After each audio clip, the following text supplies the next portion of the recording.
Ako karakanyamuneza akimigwi ya Muzinga hamwe na Amikala inyuma yo gutahukana ibikombe byo gutanguza icese amahiganwa y'umwaka w'ibihumbi 2022 shira umwaka w'ibihumbi 2023 ya volleyball. Aho mu bagore umugwa Muzinga wasinze Panther iseti 3-1 mu gihe mu bahungu umugwa Amikala waraye ukoze ibitangaza mu gutsinda Rukinzo iseti 3-1. Inyuma y'iryo higanwa twarayaze n'uburongo ishira hamwe rya volleyball mu Burundi General de Brigade de Police Serge Nakavura aho yatubwiye icizero n'urugero abakinyi berekanye. Murakoze cyane kandi mwakoze kuza gukurikirana izi nkino zari zo kugurura championnat national igiye gutangura. Ugerageje kuraba ukuntu imigwi yitwaye twarabonye guhereje yuko imigwi yose yisuganije narifise ubwoba yuko kubera ama transfer hashobora ko amanivo yahungabanye ariko ahubwo nasanze imigwi yaradugije amanivo kandi gusumba uko byahanze muri saison iheze ko mwabonye hari n'abazanye n'abajuweri barukisa kuyanze bisigura yuko rero ari intambwe ikomeye cyane muri volleyball hama twizera yuko championnat national izogenda neza mbere tukabandanya dukina kuko hari n'abajuweri abagize amarukite amajuweri batarashika nibaza yuko rero ama competition azokurikira azabakomeye cyane mbere gusumba iyi ivyangombwa kujana na championnat national birahari kuko nkuko mwabibonye twatanze n'imipira mikenya twashoye kuronka kugira ngo abantu bashobore kugira ama entraînement bashobore kwitegura hama ibitwerekeye nka federation ke turabifise ivy'uburyo nabwo tuzoguma tuburondera nko dusaye tubigira turafise abasanzwe baduha ama sponsor hama nibaduha ndazi ko azoduha ama sponsor tuza turatunganya rero ibikorwa ofiri a mesure. Inyuma yaho twarayaze n'umumenyereza w'umugwi wa Muzinga aho yatubwiye icatumye batahukana ico gikombe n'icatumye barusha umugwi wa Panther. Twebwe nko tumaze igihe tubikora ikintu dutuma dusumvya n'ama equipe cyane ni nguvu n'ikivugo cacu tuvuga tuti ni Muzinga force no dukoresha inguvu tukandira endurance tukandira technique tactique ngane cyo tubatuma abakinyi bakabari experiment ko dufite abakinyi volleyball harimo bamwe bakiri bashasha n'ivyo mugabo turafite abakinyi ba kera bafite experience mu rukino rwa volleyball bamaze no gukina inkino mpuzamakungu nyinshi nico gituma n'ubu dushaka kuba turiho turatsinda izi nkino vyari bigoye kuko urumva iseti ya mbere ntitwari bwinjire mu rukino nyezina twagiza agaproblème technique gato dushaka ku kibuga dutevye gatoyi kombe ngane twagize chauffeur mikwiye bica bituma iseti ya mbere tugora gatoyi mugabo tumaze kwinjira mu rukino neza twavuye tuvyifata mu turahindura urukino yego twebwe ngira nko mwabikirikanye no ku mwaka uheze mwarabonye yuko umugwi wa Muzinga mu bikombe vyari vyateguwe vyose ko bikinirwa mu mwaka uheze kiretse igikombe ca tournoi des zéro cyo caducitse ibindi bikombe byose twarabitwaye no kuvuga n'ubu ko dufite objectif yuko guhera ubunye tutamye gutsinda urukino rwo kugurura ihege icese inkino z'umwaka wa 2023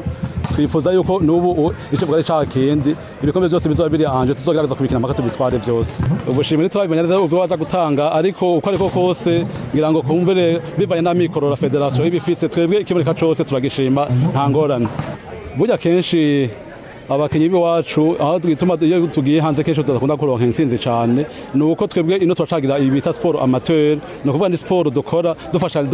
dufanikanje n'indi mirimo myinshi bamwe n'abanyeshuri harimo n'abakozi ba leta bake ugasanga rero n'umanya kukubwira tubantre tubategure biratogora cyane gose kuko sina handi mu bihugu biteye imbere usanga umukinyi ababayeho ari sport professionnel ariko naco kiba kimubeshejeho no kuvuga arakora imyitozo ikwiye umwanya wose bamukeneye bakamwantrena agaheza kenshi uzosanga badusumvya inguvu nta na keso dotaye twebwe ino twacafise abakinyi ngira ngo kumbure bagize taye ntonto cyane ahandi kritere ya mbere baraba kugira umukinyi wa volleyball bamutegure neza nuko bari umuntu muremure ko murabona yuko dukira kuri file ndende donc iyo tuba dufise abakinyi bagufiya biratogora cyane gose rero hani novuga yuko abo hanze kintu badusiba cyane gose ni uwo mwanya wo kwiyantrena baba bafise hanyuma bagashiramo n'inguvu zikwiye cyane gose kuko n'uburyo kumbure ngira barabo dusumvye bo umukinyi wacu nivyo muri iyo higanwa riheze tugira dushike mu gice gishiri cyanyuma yaciye ahindura ishuri aragenda kwiga mu gihugu cy'u Rwanda ariko umukinyi nacane wacu umukinyi no wacu kuko turafise lisanse yiwe byose birakwiye vyiwe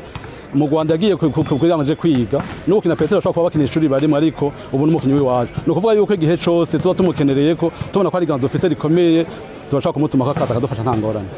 Umumenyereza wa Panther nawe yarashoboye kutubwira impamvu yatumye batakaza ugo rukino.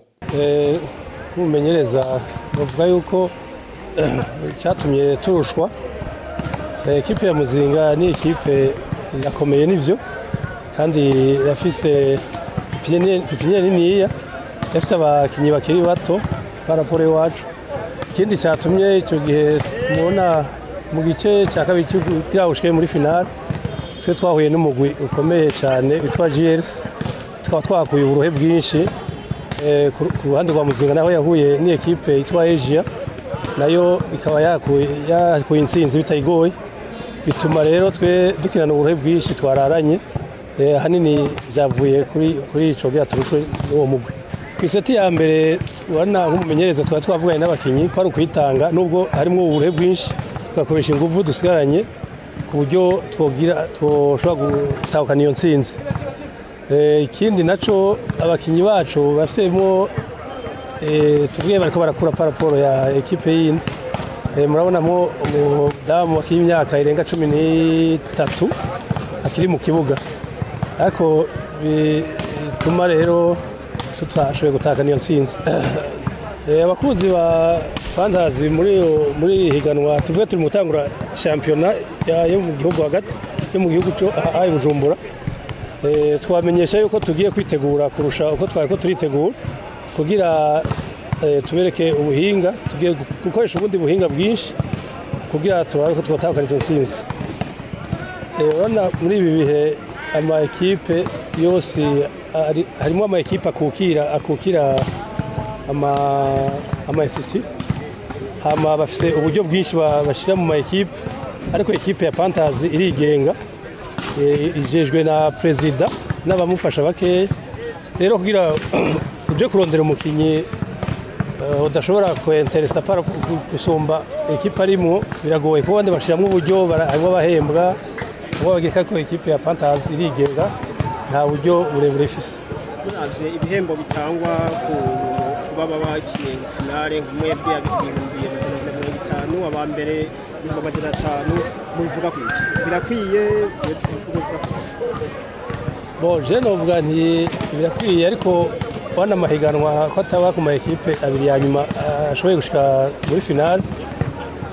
Ubuhembo novuga nti burakwiye nkuko, ariko no mu yandi ma ekipe